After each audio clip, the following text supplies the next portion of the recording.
on. I said, yeah, that's why I Right came on. over here. No, it's a super cool, super welcoming environment. Many thanks once again to Moosh, who's right there. I could just directly talk to him, but publicly might as well say it. For creating this space for us and for the world to enjoy a little bit of gaming. We host local Splatoon 2 tournaments. We host, now we host local Splatoon 2 tournaments, but we mostly host Smash. We host weeklies with Street Fighter 5 and Dragon Ball Fighters. Okay. Yeah, a little bit of an FGC hub as well, so yeah, just come on down, and there's the address right there, 3 South York Road, Hatboro, Pennsylvania. If you want the zip code, it's right there, 19040. If you want to mail us some stuff, please keep it safe for work. This is a workspace, I assure you. And yeah, we're just gonna have us some fun, and we're gonna turn Hatboro into Splatboro right here. Of course. I'm excited. Again, like I've never really watched anything live with Splatoon, so given that this is your first ever tournament, sort of whatever you want to call it, atmosphere with Splatoon, it's really nice to be a part of it, so I appreciate it. Well, it's a quick little 4v4 tournament with a couple of locals, and we'll see how this shakes out. And just gonna have some fun with this, because honestly, Splatoon 2 probably, on a personal note, one of my favorite games. It was something that I wasn't sure about, to be completely honest. I'm from a PlayStation 4 kind of player. I played Switch, Legend of Zelda, but haven't played it, and starting to play it, wow, it grows on you, and it's something that, hey, we're here. There's a reason why we're here. We love the game. You're absolutely right, and we have getting all the technicals set up, worried about the ins and the outs of the stream, but we are going to, hey, do you want me to control the stream as well in between matches so you can play? I mean, I might as well. I mean, do you want to do this? I mean, hey, how do I do? You know what? This could be a good little tutorial for everyone at home too, if you haven't been. Sure. So we might as well do this at home. Of course. Absolutely. So if you are in fact a spectator at home, and that is us right there, Bros Calamity. It's Calamity. We're just going to assume that there's another vowel in between the M and the T there. Yep. So there you go.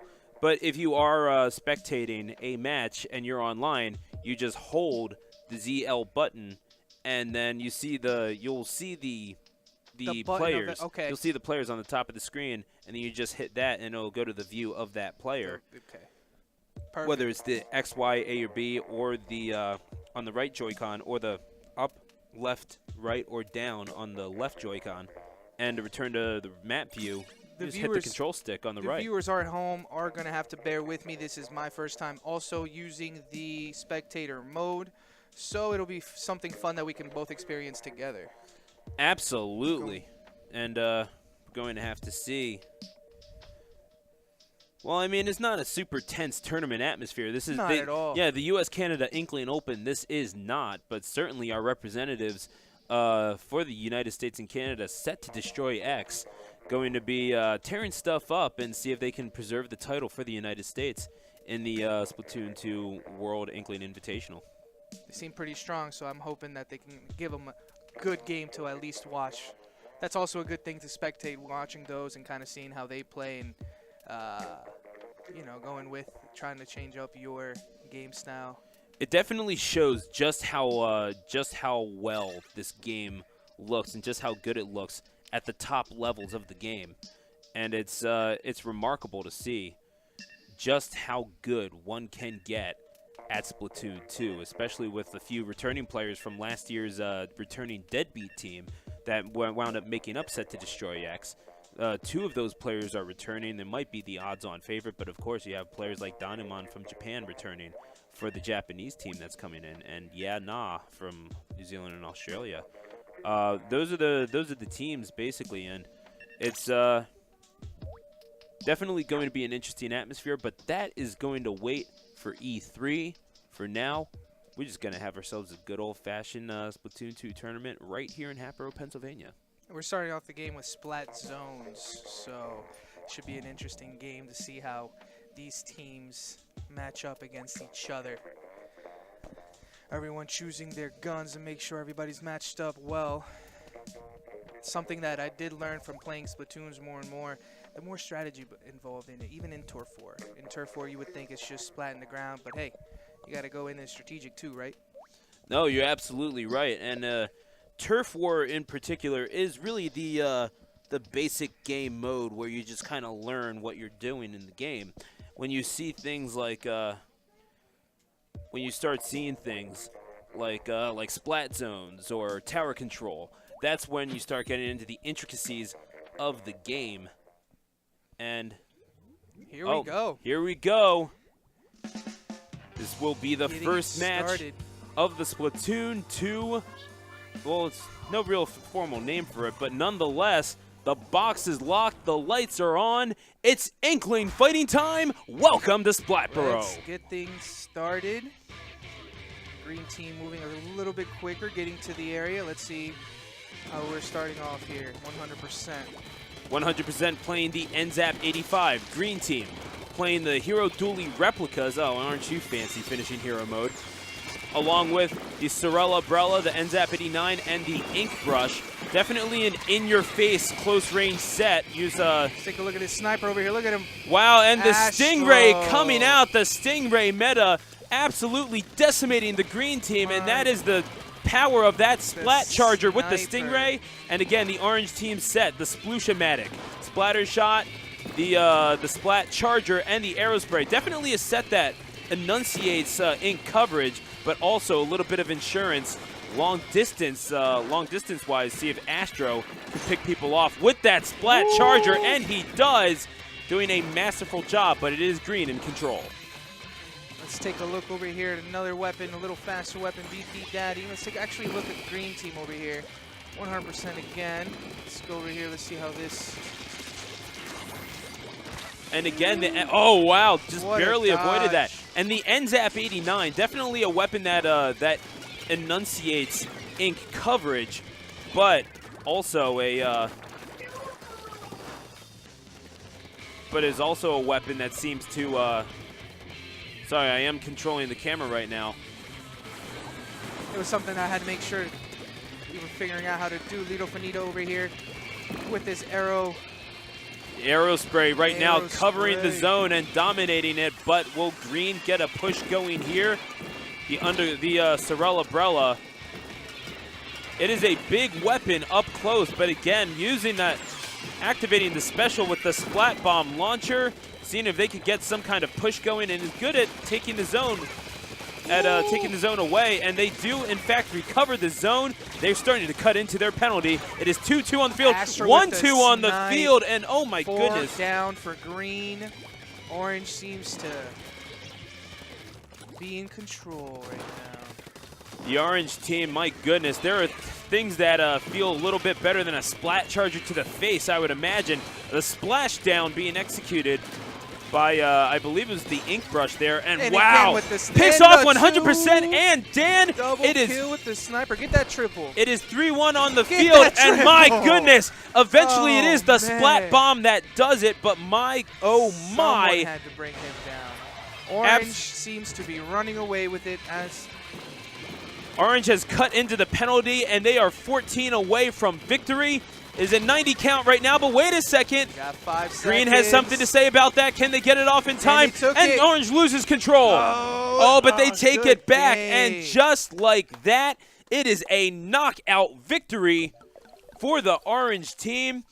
And my, oh my, the star of that match, it had to be Astro with the Splat Charger. They could not do anything about the sniper. The sniper was running that game. That was incredible. Good job, Astro. I mean, look at those statistics. 14 kills. I mean, he is the rank X player in the room, so he is bound to dominate in some regard. But wow, 14 kills and 3 specials, and you have to think a few other assists with the tap shots in the zone. Oh, it's not. He came up big with the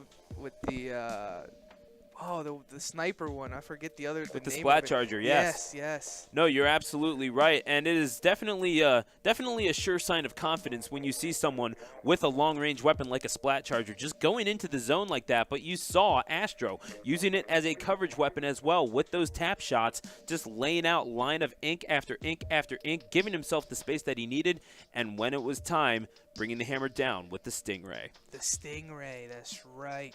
Man, when you got someone playing like that, it gives your teammates that much more confidence to also go in and do what they need to do for their squad. Oh, That was a absolutely. great victory. Let's see how they can, the other team can come back from that loss. That was a good game.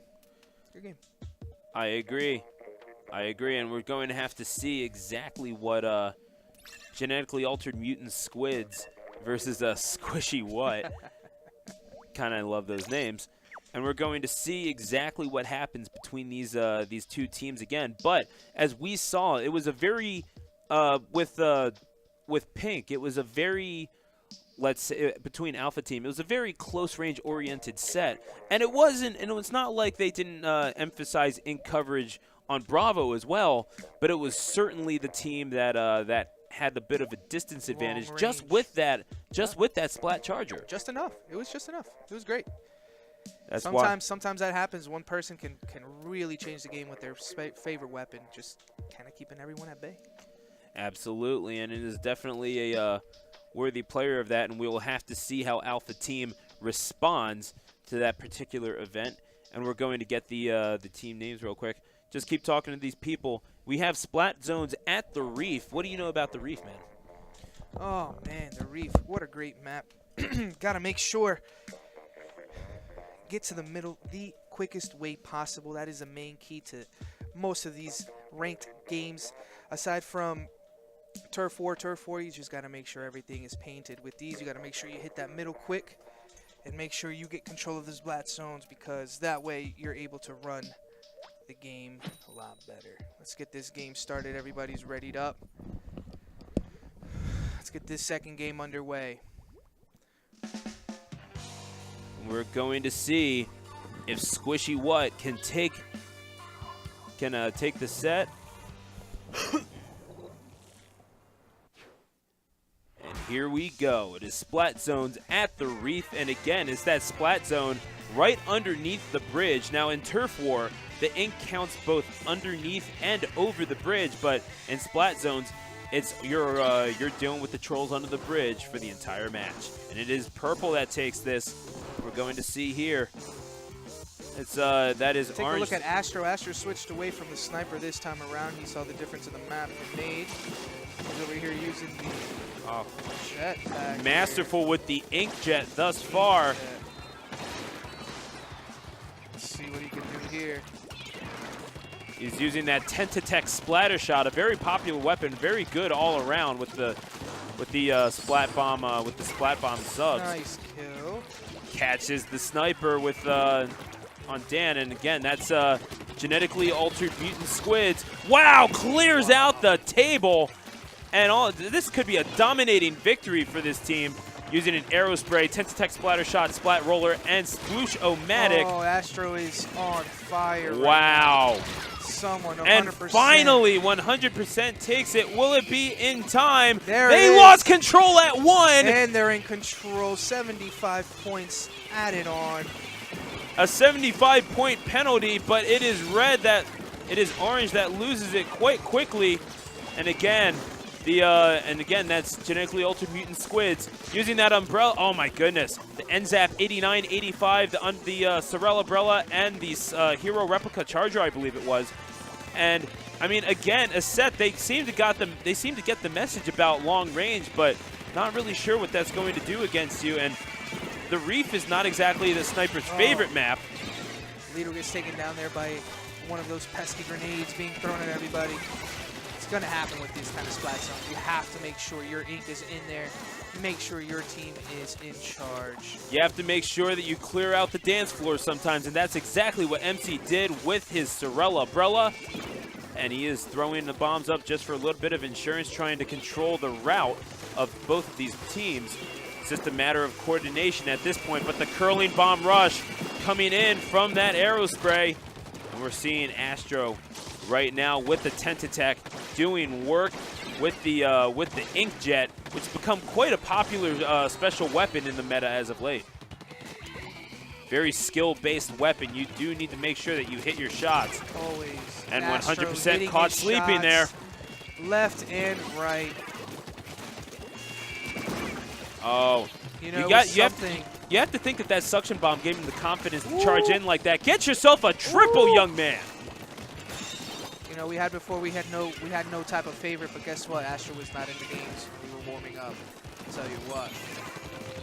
He is a problem, and he is showing it.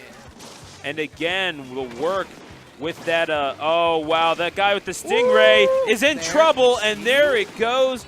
Gets himself a kill and an assist, and they are cutting into that penalty a lot more than the genetically altered mutant squids would like. Oh my goodness. And the curling bomb rush from the Aerospray. It does not look good, and it is done. That is all she wrote. Squishy what? Squishy who? What? Squishy that. That is a decisive victory in Splat Zones at the Reef for Squishy what? Squishy what? Squishy what? No, absolutely. What? I mean, take us through that. Again, excellent work with the Tech splatter shots, 16 kills and 3 splats. Kills, but wow, I mean, let's talk about that game with the roller as well. 11 splats on his own right. And that's the thing with the splat roller. That is a very effective weapon if you know how to cut off the angles just right. You can get people sleeping, and you know what? They think the splat roller cannot get me from that distance. You know what? It always has longer distance than you think. Always. Especially in the new game in Splatoon 2, where if you jump, you do get that vertical slice now. So that is a very new, very real change in the metagame from Splatoon 1, where you just had the horizontal. Well, it also makes that weapon a lot more viable in any other game. If someone jumps and gets that, that's longer range than having it, you know, horizontal like that. So I would say, yeah, no, you're absolutely right. It makes it a lot more mobile as well. It helps you climb, get a bit more of a vertical splash to climb walls. As we're getting ready for the third game in this set, we're going to see Squishy what, see if they can get the 3-0 sweep, and we're going to see if it can happen. And Clam Blitz on Humpback Pump Track, the newest mode added to the game in, I believe, the 2.0 patch.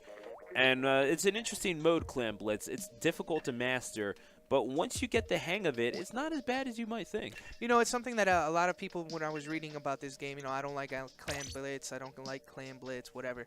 It is one of those games you kind of have to give it a chance. Once you give it a chance, you see how it works, you see how it, like, you're able to play it, the strategy behind it, and you get to see that the game is actually really fun. You know, even if you're able to play with the game, talking to each other, or just playing by yourself against, you know, when you're playing ranked, it is a really fun game, and I think more people should definitely try it out more than what it is, because I don't know, I at first I didn't like it, and you know what, I played it a couple times with my buddy. You'll see us later when we play Gurhan, and you know what, he changed my mind. It was something that I really do enjoy now, and I do play on my own time. So definitely give it a chance. Definitely it is fun, and let's see how these two can work together to get these clams into the hoop or whatever that is. See if we can put the biscuit into the basket. We are going to see how this shakes out. Will it be a 3-0 sweep, or will the genetically altered mutant squids live to fight another day? It's game 3 in this set. It is Clam Blitz at Humpback Pump Track, the newest mode on one of the oldest maps in the game, and we are going to see how this shakes out. That is Squishy what? Oh, wow, Astro with the heavy splatling. We're going to see a very newly popular weapon in this meta. I like that he keeps switching up his, you know, no team can really get used to him because he keeps switching up his weapons, showing versatility in everything he does. That's great. Absolutely. It's interesting to see him play as a backliner in this particular game. The heavy splatling, a very good defensive weapon, especially in Clam Blitz. You don't want someone coming near your basket. That's how you do it, and especially keeping people away Another with stingray that stingray. Wow. Gets Dan with that. But as for the rest of that team, you have an Ink Brush, a Tech splatter shot, and a Sploosh-O-Matic. Oh my goodness! A brush with death and barely gets Moosh. And I amaze myself sometimes. That was good. That was good. A brush with death. I like that. And we're going to see how Dan fares with we got a football here. We got a brush going in with the football, and he is down. And that's the appeal of that Ink Brush. It is the fastest weapon in the game while it is being employed. In fact, you can run quite a bit faster than normal weapons can. But The trade-off, of course, is just a little bit lacking Ooh, in power. Dan with the roll. Wow, and with the Avoiding. excellently employed carbon roller on his part, and that's the carbon roller. Fastest roller in the game, but Dan gets caught by that splashdown. When you get caught with the opposite paint, you gotta get out as fast as possible. And this is our boy Moosh playing the carbon roller. Again, very popular weapon in Splatoon 1. Not quite as not quite as viable in the not quite as viable in Splatoon 2 due to a little bit of a power nerf there, but it's still the fastest roller in the game. Very effective. Doesn't quite Astro with the long range assists. Doesn't quite have the punching power it used to, is the main criticism you see from it. But again, with genetically altered Mutant Squids playing the Hero Dually replicas, oh, smart move trying to play the tendon missiles on that. But we're going to see here. Hang on, do they have a break in the defenses here? A chink in the armor, perhaps? Coordinated team effort, picking up the. Oh, wow, good splat on Lido Finito, and that could be a free roll to the. But it's Astro playing defense. Will they get it? They did. They broke the barrier. They got just 20 in. Would that be enough? The power clip. Wait a second. Oh, we got another Stingray. Oh. Oh wow, he was going for the barrier break again, or trying to add to the lead again. Each power clam counting for 20, either against the penalty or towards the score. They get another power clam in. It will be they will put their score down to 70 remaining. But again, it's still Squishy What, just trying to get on the board.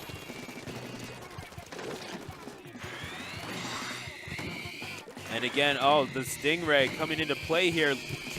Paving a path for that power clam, and oh, could not quite get it there.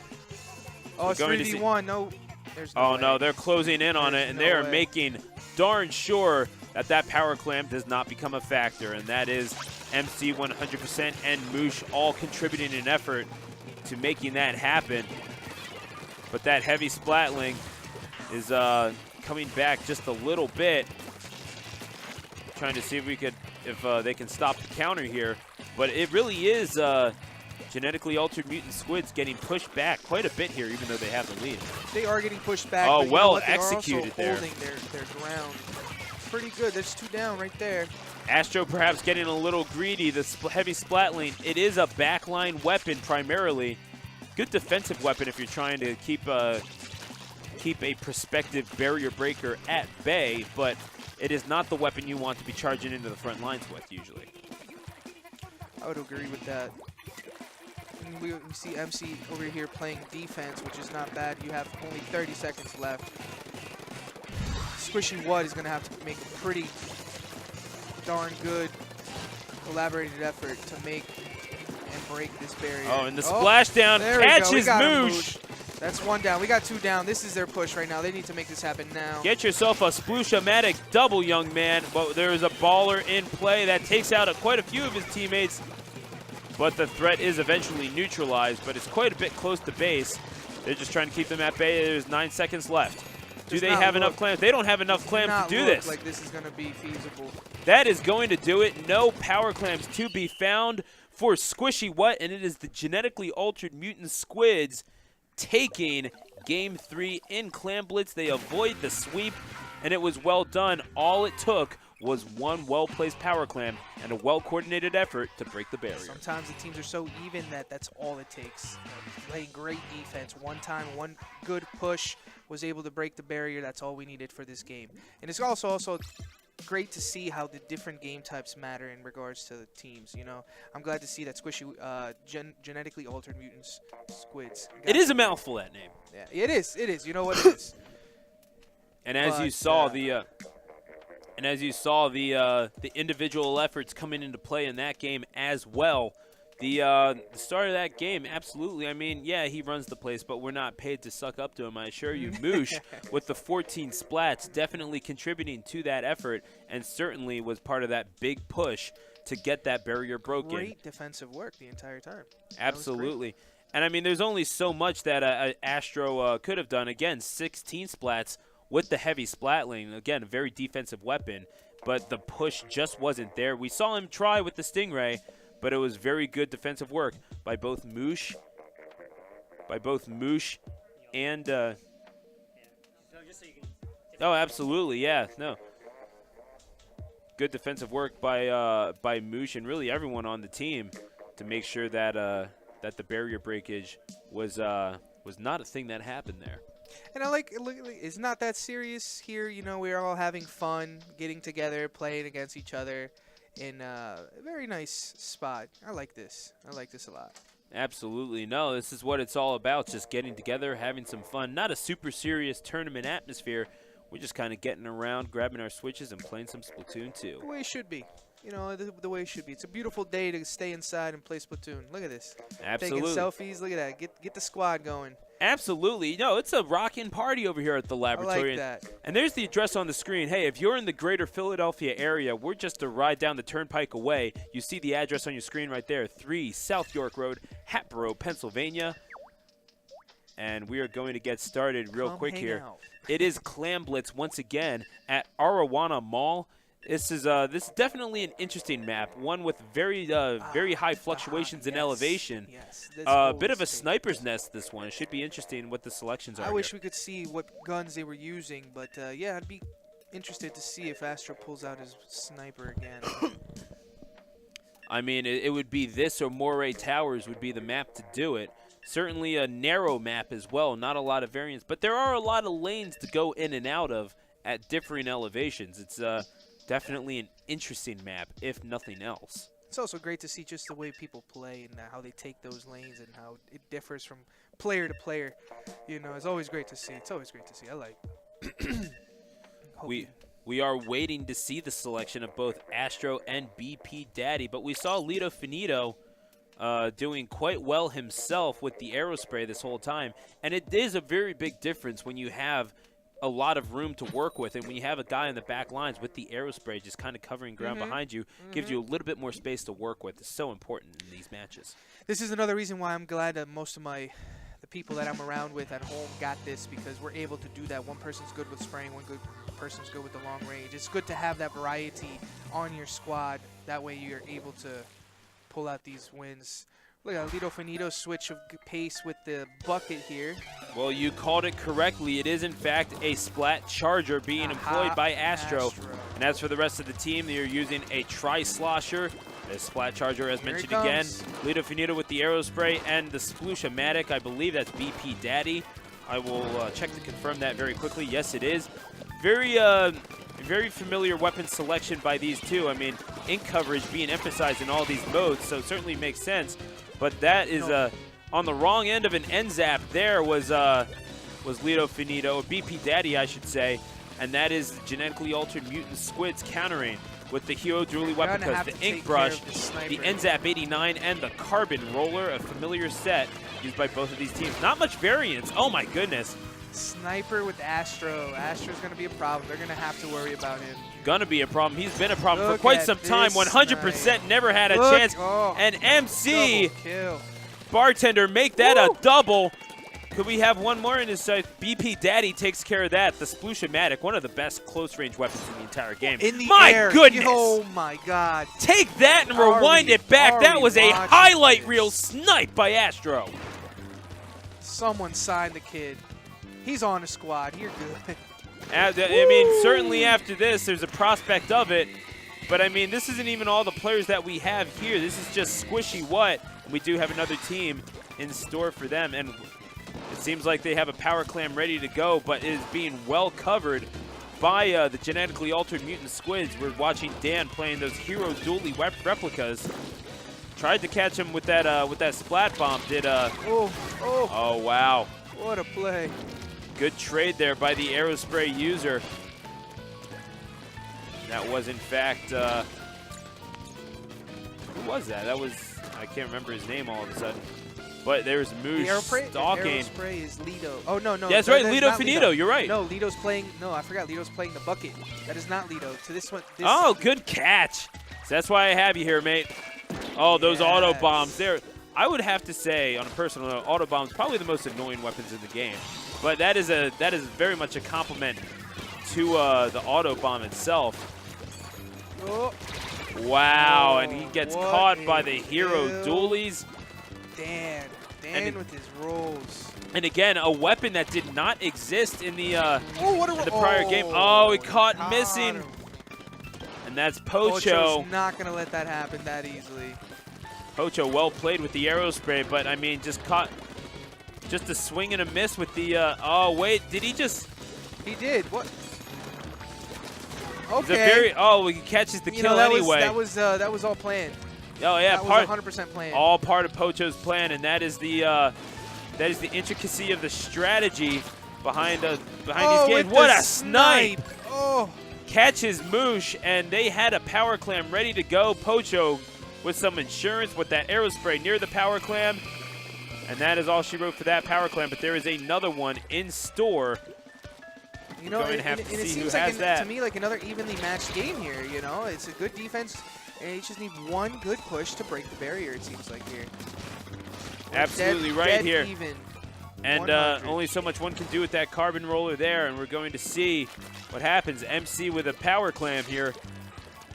But can they make that push? Really, a lot of power clams being connected, but really not a whole lot either of these teams are doing right now with either set right here. And you can see the ink advantage definitely with we have two green, people but fighting 2v2 right now. So if they could just super jump up to Dan is what needs to happen right now. Oh, this could be the chance, but it's very close to base. They're going to have to get to a more advantageous position here.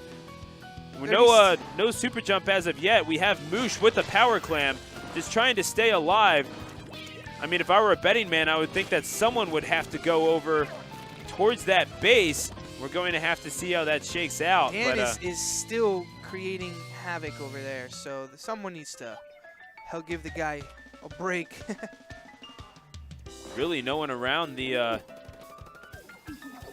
there was Moosh with the power clam, and no one has that right now, and it is gone. It is a wrap, and we are going to see.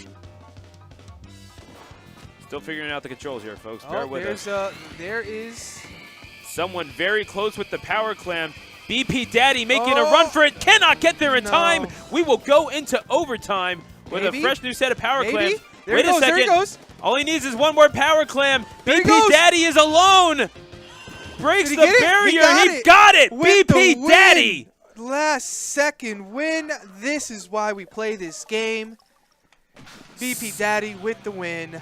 Wow. Sitting by the Good. goal with 9 clams. All BP Daddy needed was 1, and no one could get to the goal in time. And what a coordinated effort. Wow, that was great.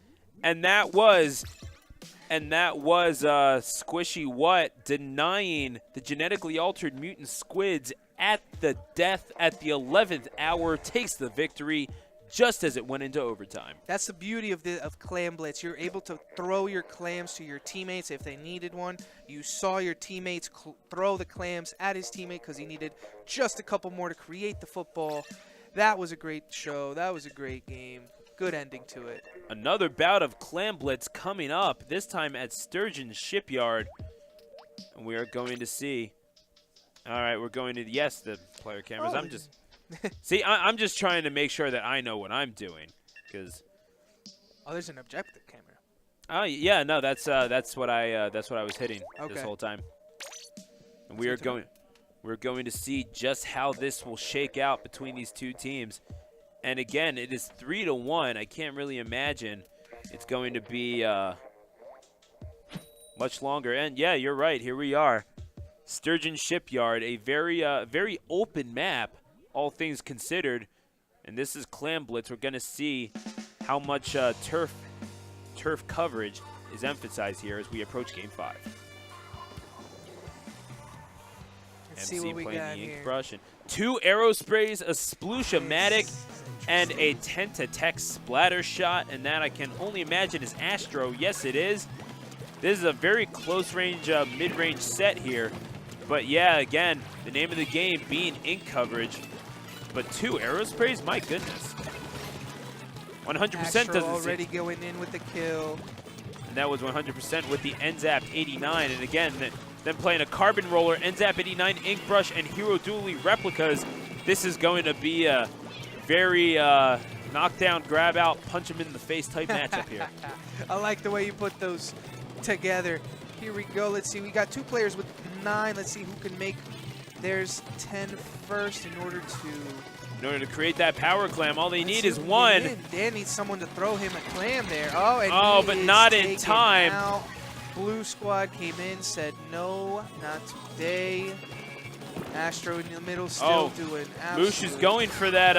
Oh, wow.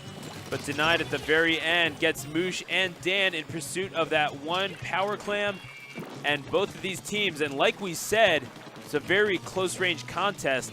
But I mean, they're a close-range contest, and then there's a fight between 2 hockey players. That's what this is looking like at the moment. It seems to be that way.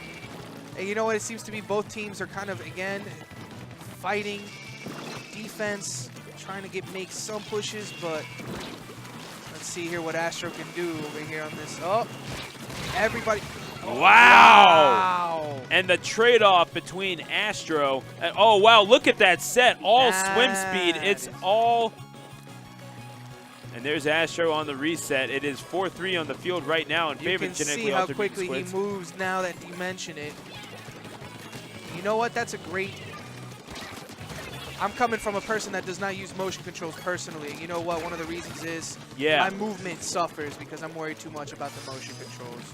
So interesting. Yeah, right. No, I'm getting used to it though. I'm trying to work with it. Astro here showing us why motion controls are superior by far. No, to me it's not even close. You just have way more options in terms of movement. Getting the assist with the inkjet there. No straight up kills, but it will do the job. And all they need is that 1 path towards the goal. There he goes. Astro is free, and he breaks the barrier. Do they have any clams with which to exploit the lead? That is the question. Right now they do not. Uh-oh, wait, someone's throwing clams in. Can't see who it is. We're going to go back to the objective cam here. The barrier is back up, and Dan grabs the what is very endearingly known as the pity clam, and we often see. Oh wait, right at the barrier. Can he throw it? Yes, he can. He breaks the barrier. He does get splatted for his troubles. We're going to have to see how good their defensive game is here. And wait a second, they tied it up, and all they need is 1 more clam, and they will take the lead. But no, they will not take the lead. There are no ties here. They will take an extra point along with the penalty. Why? Why did they get the extra point? Or they get 1 extra point remaining because they did not get to that number first. The advantage is given to the team that breaks the barrier first. That makes a lot more sense. I'm glad you're able to explain that to me. No, I mean, that's what I'm here for. Stuart Campbell rocking along with you at the Splatoon 4v4 tournament at the laboratory in Splatboro, Pennsylvania. We got a couple people now with the aerospace here. He got in. There you go. He got a football. Oh, he's in the wrong. It's a party up in here. No. Oh, wait, Pocho. He's going in there. He's so close. No, he couldn't get there in time. A lack of awareness, perhaps, on the part of Pocho. Behind him. What a play, Team Yellow. Will that be what decides this game? Oh, my goodness. A fatal mistake on the part of Pocho, and all of a sudden, it is 4-2 on the field, 4-3 now with the recovery. But the Tentamissiles coming in on the part of Dan, and you see the thing with the Tentamissiles' defensive capabilities as well as it works. And he splatters somebody. Dan going in right now for his team. With he's guarding that pity clam right there with his life. Oh, but Astro catching him, gets out of the way of the, oh, wait a second. Of the baller there. Here. Astro has 20. Oh, Team Yellow has. Astro trying to do this by his lonesome. Wait a second. Astro, BP Daddy carving a path. Can he do it by himself? No, he cannot. So he pulls out the inkjet and catches Dan with 1. Oh, wait. That's going to be it. And the tiebreaker is just as soon as Astro fell off of the map, it was the tiebreaker that wound up doing it. And it is the genetically altered Mutant Squids that will lose this set, and Squishy What takes it 4-1. I believe they're calling for the next team to go up. Indeed they are, and it was a good match all around, very close. But again, the point going to the team that broke the barrier first, the 74 count, as you saw. And we are going to go see what happens in this next round. I'm going to go set up because I am on the other team. It was a pleasure. I'll be back as soon as I'm not playing. So Absolutely. I'll be back. We will see how you fare in this particular matchup, and that is going to be it. Again, the 4-1 victory by Squishy What sends them through in this round-robin tournament. We're absolutely, and we're going to see this one. No, it's all good. We're getting everything set up for the next match here, and again, thank you for joining us. My name is Stuart Campbell. You can follow me on Twitter at StuTheAnnouncer. And just make that my tag. Why not? Stu the Announcer. Bit long for a Switch name, but regardless of that, we certainly thank you for joining us here for this 4v4 Splatoon 2 tournament. We are rocking right here in Splatboro, Pennsylvania. And you can see 3 South York Road, Hatboro, Pennsylvania, 19040. We're just a drive down the turnpike if you're in Philly, so come on out, join us, have a little bit of fun. We do Switch meetups every Saturday right here at the laboratory. We're going to get set up for our next match here, as we're going to see, again, Squishy What, but we're not exactly sure. We're not exactly sure against who they're going, but we do see Muddy setting up. He's a level 92 player, rank X as well, so we're going to have Astro v Squishy. Going to have a heavyweight bout here between these two gentlemen, and we're going to have to see who comes out on top. Certainly Muddy impressed in the preliminary matches, but we saw of what Astro is capable, and is certainly quite a bit, playing with that heavy Splatling, and certainly that Splat Charger play that won the day in both Splat Zones and Turf War. Certainly sending Squishy What over the top, but that support play between those close-range weapons by Pocho and, by BP Daddy and Lido Finito with the Aerospray and Splooshamatics respectively, certainly doing themselves a good job of covering the turf and making sure that the zones were theirs, as well as making sure that they had enough room to operate with the clams, and Clam Blitz certainly won the day for Squishy What. But now they face a level 92 monster in Muddy along with his team. We are going to see how that shakes out for them, but once again, this is Stuart Campbell rocking with you the Splatoon 4v4 tournament here in Splatboro.